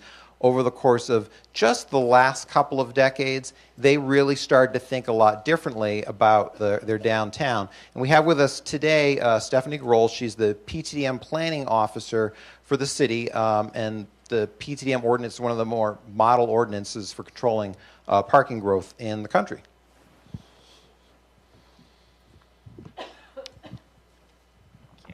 Thank you, Jason. I'm excited to be here. So in the 90s, we started thinking about how to reduce single occupancy vehicle use. And after 10 years of development, we have found that it worked. This Globe article was a pivotal moment for us because it told us that the public understood that it worked too. Car-free commuting push pays off in Kendall Square. Front page, lead story. We added 4 million square feet of development in Kendall Square over 10 years, and traffic remained the same and even declined on some streets. That's with 4% more residents and 4% more employees citywide. So this news was so shocking, people didn't believe it. They said it was absolutely impossible. So the Globe ran a follow-up editorial with more research supporting city policies. And the message was, new development does not have to mean new drivers. This was really big news because it reframed the goal of reducing driving from being an environmental issue to also being an economic development issue. So the big question was, what happened to all the traffic? A few things. We stopped designing our streets for more cars and started focusing on making everything as bikeable and walkable as possible. And years of progressive city policies were starting to pay off. City Council was responding to an environmental imperative when it gave city staff a clear directive to get people walking, biking, and taking transit. And all of these policies basically say travel by single occupancy vehicles should be a last resort. And the last thing that happened was there's just a cultural shift across the country. People are driving less everywhere. And because we had our policies in place, it put us in a good position to really jump on this trend. So one of those policies is the Parking and Transportation Demand Management Ordinance. And under the Clean Air Act, the city counted up all the parking spaces on non-residential parcels. And when a property owner increases parking on their site, then it triggers PTDM. We set the limit on SOV trips, and we don't care very much how property owners meet that limit, but they have to meet it. And we provide some guidance to developers on how they can reduce their drive-alone trips, and then they have to demonstrate every year that they are meeting it.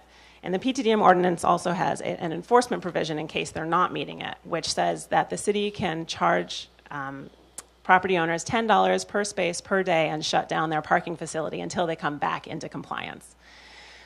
That we've never had to enforce because just the threat of enforcement has brought people back into compliance. So we require a range of transportation demand management measures and experiment with pushing for different ways to help people meet their SOV goal.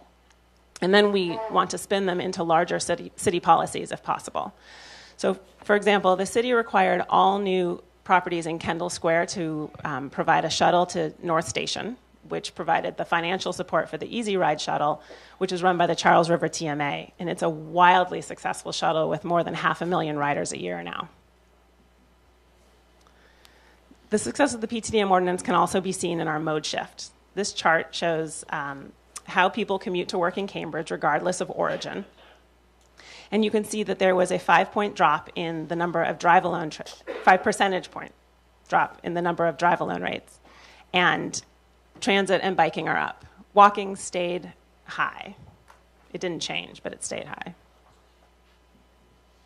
So here's where parking fits in. Projects with an oversupply of parking have a really difficult time meeting their SOV goal. There's a very clear relationship between that. We've brought parking ratios down from 1.3 to 1.1 spaces per 1,000 square feet between 2009 and 2013, and we have approved recent projects at 0.8 and 0.9 ratios. When PTDM started, the city was recommending parking reductions in every development, and property owners had a very hard time accepting that. But over time, developers realized that they were building too much parking because their parking has sat empty. So now when they come in the door, they come in with proposals to reduce parking, which we love because not only does it discourage driving, but it also, a developer who isn't spending money on parking is going to be spending it on retail amenities or other ways to improve the urban environment because that makes their development more valuable. So we often tell companies, if you want acres of free parking, you will be happy with a suburban location. But if you want your employees to be able to walk to lunch in Cambridge and bump into colleagues on the street, come to Cambridge. We know that we want a transportation system that is child-friendly and safe, and that we want people to drive less. Developers accept this as the price of doing business in Cambridge. Companies are recruiting employees who want an urban environment. People want to be here because we held our line, not in spite of it. How's that for preening?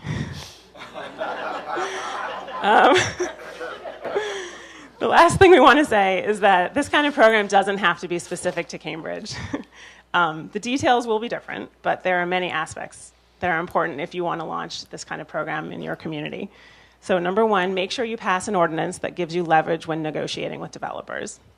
Number two, make your traffic and parking assumptions match to or below the SOV rates that property owners say they're going to achieve. And number three, annual monitoring is absolutely essential. I have piles of data in my office and that helps us understand that PTDM really is a success, and it helps us advocate for enhanced TDM in our planning, in our larger planning efforts. And lastly, I just want to point out that Cambridge isn't saying that nobody can drive.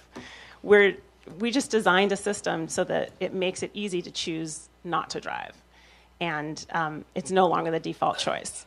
And because ultimately we want economic development that doesn't bring new traffic and doesn't bring new greenhouse gas emissions.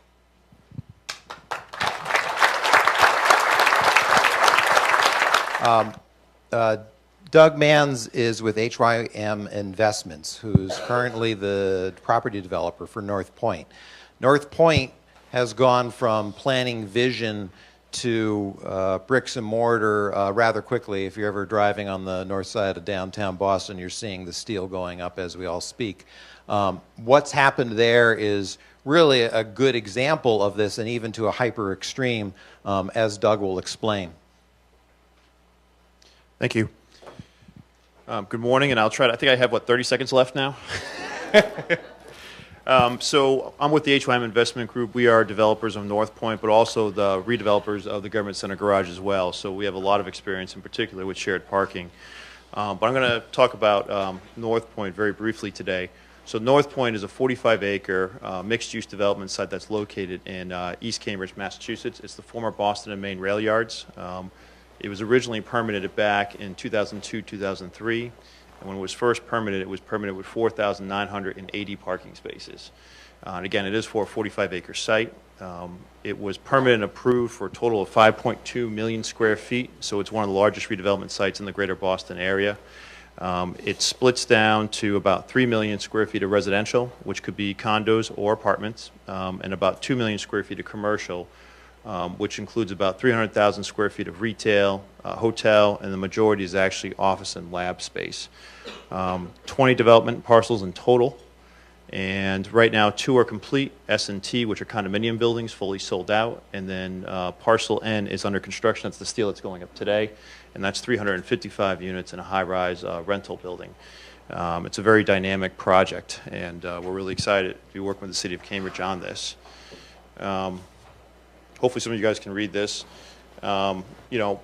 Key item for us from a development point of view is that parking does not pay for itself. It doesn't matter where you are, whether it's suburban, inner suburban, or urban. The costs go up dramatically. After I was a bit dismayed seeing the earlier presentation on the average costs, and I've already emailed my general contractor, we need to talk. We're seeing costs, especially in a union urban market. Above grade spaces that are integrated into a building are easily 50 grand a piece. And below grade spaces in Boston, when you get into a bathtub type situation like the Seaport, easily can hit 100,000, per space. It limits the ability to do your layouts. I mean, a lot of our buildings are impacted by the grid of, a 27 by 27 foot grid and a lower level of parking. So anyways, but that's one issue. The second issue is, and this really goes back to zoning parameters, is that we're not efficiently using our parking spaces in most of our developments, and so our goal is obviously to get better returns. But in essence, right now we're subsidizing our parking costs from the other uses, and that's a key thing for developers. Permit challenges is that, at least what we've found in urban areas, no neighborhoods want above grade parking, which is a more cost-effective way for us to approach parking. And the more parking that we have, the more difficult it is to get permitted and approved for it. And then we end up lining it with full facades. So again, parking can be very expensive.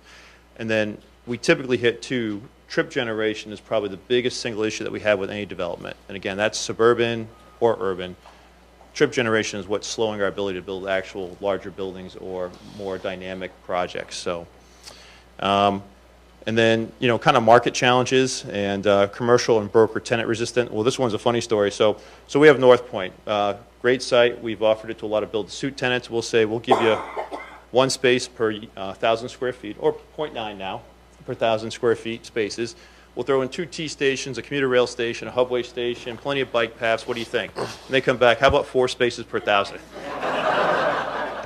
And we just stare at them and say, well, I can't give you that. But this really shows also a demographic shift of companies now moving into the city, but they're coming from suburban locations where everyone drives. And it is a big disruption because the commuting patterns of their folks were never on, commuter rail or subways. So, but it's a big challenge for us. So, but it's something that we've been going through. Obviously, limited precedent and examples of shared parking. So, and then obviously there's always this caveat of a lot of commercial tenants want reserved parking, at least a percentage of it. They want to know they can pull right into a spot and not worry about it. And that's another challenge that we have. So, so anyways, now I'm going to show a couple of charts, which I'm not going to try to interpret. But this is, so VHB is our traffic engineer. And, and again, it's funny, traffic engineer as opposed to parking engineer. We need more parking engineers from the earlier discussion. But they helped us a lot with really trying to understand a shared parking concept. And it's probably hard to read this, but this is basically showing the parking demand of different uses on our site. And what's really key for us, this is based upon urban model too. In a suburban model, you might actually get a bigger dip on the residential parking. The residential are the ones that are dipping down during the day. The commercial are the ones that are peaking during the day. And, and about the middle is where call it noon in the middle of the graph.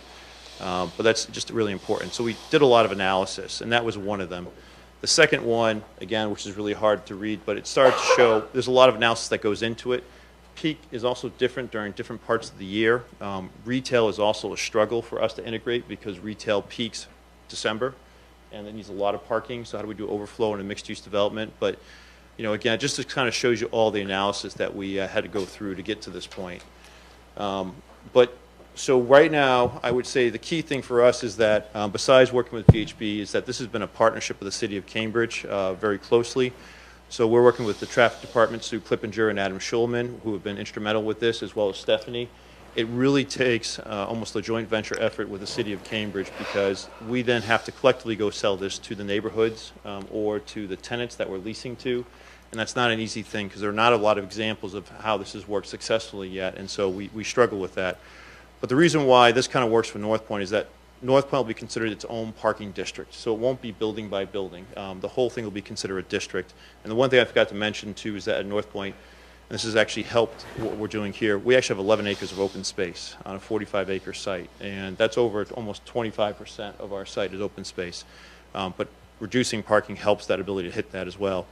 So shared parking obviously is critical for it. And to the point now where we're looking at with the City of Cambridge a reduction from 4,980 spaces to 3,800 spaces. So almost an 1,100 parking space reduction, which is quite significant. So I won't go through all this because we're running out of time, but we're updating zoning ratios with the City of Cambridge right now to be consistent with other districts as well.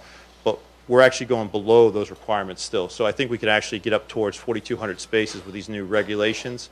We're still going lower than that to about 3,800. So we'd be capping the actual district. And this has a major city benefit, for the City of Cambridge, which is actually it will cap peak vehicular trips, which is a key consideration because we are constraining the supply. And so that's a key item, I think, for the City of Cambridge. Again, I won't read all of these, but kind of hit the highlights. But key item for us to work, though, is there has to be flexibility within the North Point district. So although the zoning has set a maximum number of spaces and we agreed to a lower number of spaces, there has to be a lot more flexibility within the uses themselves. For example, on residential, it can vary widely. We will build an apartment building today in Boston or in Cambridge and only have 0.5 spaces per unit. Won't even blink. Our lenders won't blink. For us to do a condominium building, it has to have at least 1 space per unit. Part of it is the value of those condominiums, and it doesn't mean it has to be a deeded space. It just simply has to have a right to park because no one's going to buy a $750,000 condominium without a parking space, or they'll have great difficulty reselling it later in the market. Doesn't mean it has to be reserved, again, just associated with it. But this actually comes out to an average of 0.75 spaces per unit over the whole site, which I think is what's going to work for us. The ability to build, some garages bigger earlier, which is a key consideration because this only really works once it is all built out. So up front, we're challenged a little bit if we stick to those ratios. So again, a lot of it's about parking supply and being flexible in it, and that's really important. Supporting factors for a shared parking strategy, obviously, the mixed-use development aspect is the key item. It's really hard to share parking without that. The PTDM plan actually gives us a really great, plan or guide plan for how do we get to this as well. And so there's a lot of things that, help. Obviously, subway stations, easy ride shuttle, those are all help. But the biggest challenges I want to leave you with is really for working with our lenders and investors, and they're actually the easier group. To be honest, it really is the commercial brokerage community and the commercial tenants.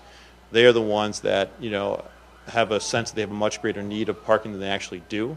And one thing we've been working with Stephanie is getting that data that they've already been collecting that really helps us educate them on that there are other companies that are bigger than you, have more employees than you, and only need a fraction of the parking. And so that's kind of the struggle.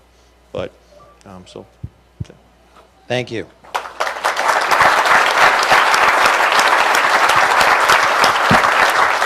And we want to ask a few questions here of the panel and certainly of Professor Shoup too. I'm going to get some here, but Doug, you answered one of my immediate questions. Was you've got all that development and it's been financed, but you've got lenders who are willing to drop to these lower rates. That's commonly something that is a misperception. The banks require 4 spaces per 1,000.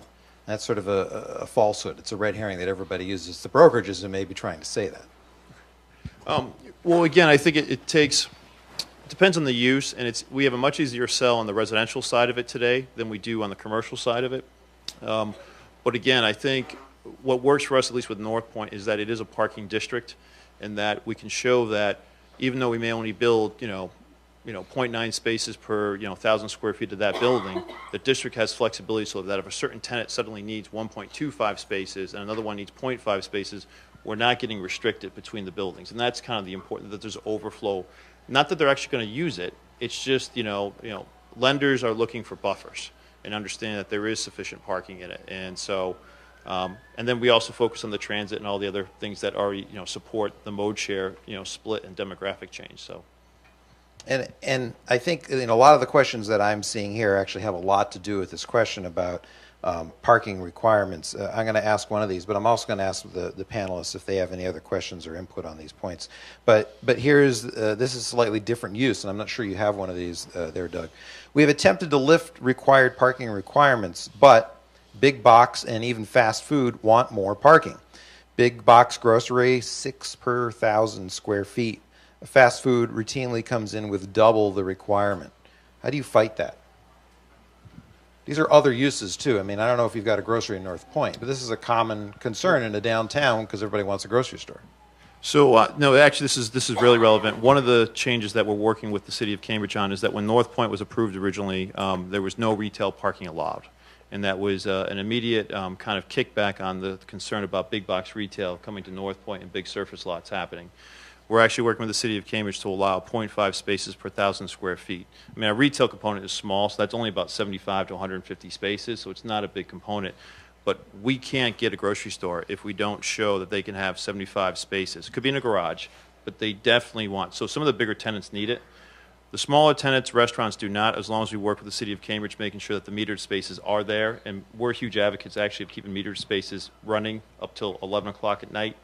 Because we do want it for the retailers, and but that's something that we're working with them. But it is delicate with some of the larger ones. But a grocery store is probably the only one that's really more of a chain that needs something like that.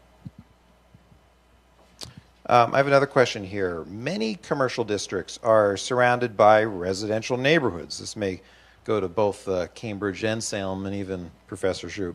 If a community wants to consider increasing meter prices, should that be partnered with resident parking stickers in the surrounding area? And if not, how do you make nearby residents feel comfortable that their blocks won't get congested? The spillover parking question. Well, I've thought about that a lot. I think it's a new opportunity, not a problem. Of course, we have permit parking districts in any city. I mean, it's such an obvious answer that if you're worried about this, you could have a permit parking district. If you don't want a permit parking district, well, you obviously don't have a parking problem.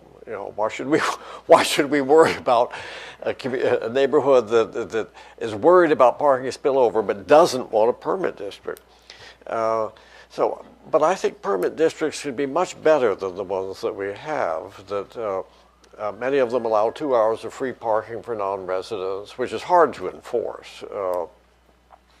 But I like the arrangements in some, especially college towns, where during the daytime, many of the permit districts have a lot of empty spaces because the residents have to go to work to pay their mortgages, and the empty spaces are an unused resource. So some cities sell non-resident permits to park in those spaces. Say if it's near a commercial area, the employers or the employees can buy a block-specific permit to park in the permit district. And the cities sell up to 4 non-resident permits per block, and only on blocks that have spaces available to sell. And they charge usually per month what the residents pay per year, and that money can go to fix sidewalks or do something else, or reduce the price that the residents pay. So it preserves the opening spaces for the residents and for their guests, but it also provides some parking for the people who work at the grocery stores or the clothing stores or wherever. People who actually serve them in the restaurants they go to or the grocery stores they go to, and they're regular parkers in their neighborhood. They're not freeloaders, they're paying guests. And they expect to have to pay for parking if they're going to park in front of somebody else's house. And if you restrict the number of non-resident permits to, say, 4 per block, there'll never be too many. So I think that the charging for parking in a commercial district, if it does create demand for a spillover, that is spillover of paying guests. And it provides money to fix the sidewalks or whatever the neighborhood wants. So I think that it's not an objection to putting parking meters in any commercial district that it will harm the nearby neighborhoods, because we have ways of dealing with that will make the nearby neighborhood even better than they were without the spillover parking. Maybe you actually have more real world experience with dealing with these. So for the Salem Comprehensive Parking Plan, we actually had 3 groups of users that we wanted to sort of meet their needs, and we've talked about the customers. Rena's talked about the employees, and we also wanted to protect and serve our residential neighbors. But we staff and the administration loved the idea that Professor Shoup just talked about, that our consultant also recommended, which is to take advantage of those empty spaces on the street in the nearby adjacent residential neighborhoods during the day. And the residents would be able to park there, but they would also be opened up to commercial parkers at a cost. I think it was a confusing proposal, because we were never, that was the only key proposal that we felt we were not able to get traction on and move forward with. But the suggestion that I like, that we actually did not try, and maybe this will be for the future, is if the additional revenue could then go into that specific neighborhood, that might help us. Well, that's right. I think permit districts are very democratic. You have to petition for them. The government doesn't impose them. The property owners ask for them. And so I think it's up to the city to offer this option to a neighborhood. See, I don't see how any neighbor could object to being offered the option of a permit district that has non-resident permits that are paying a market price for the spaces, and either that'll make my permits free or it will provide some public services that you want. I think you have to look at see what that neighborhood wants, but it would be only by petition from the neighborhood. See, it's the city's responsibility, I think, to offer that option. You can't expect residents to say, we want this, we want you to offer this option. It's up to the city to say, this is something we offer you, and if they don't take it, that's just fine. Well, thank you. And because we don't have a lot of time, we want to move on to the next sessions in a couple of minutes, but I wanted to certainly thank our panelists. I think there's been some really good discussion here. Thanks to Professor Shoup, Stephanie Grohl, and Duncan, Renas, and Doug. Thank you very much.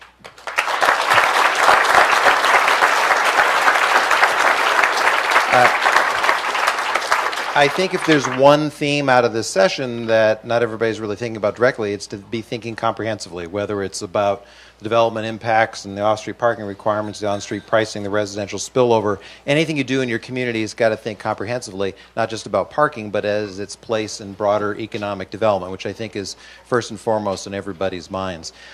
We are going to have 2 breakout sessions now, about no more than 5 minutes for coffee. People who are B are going to be upstairs. People who are A are going to stay right here. If you have other questions, I'm sorry we didn't get to answer them for Dr. Shoup, still turn them in, and Well, that we'll was have fun. an opportunity to address them Everybody later. turn Thank this you. off.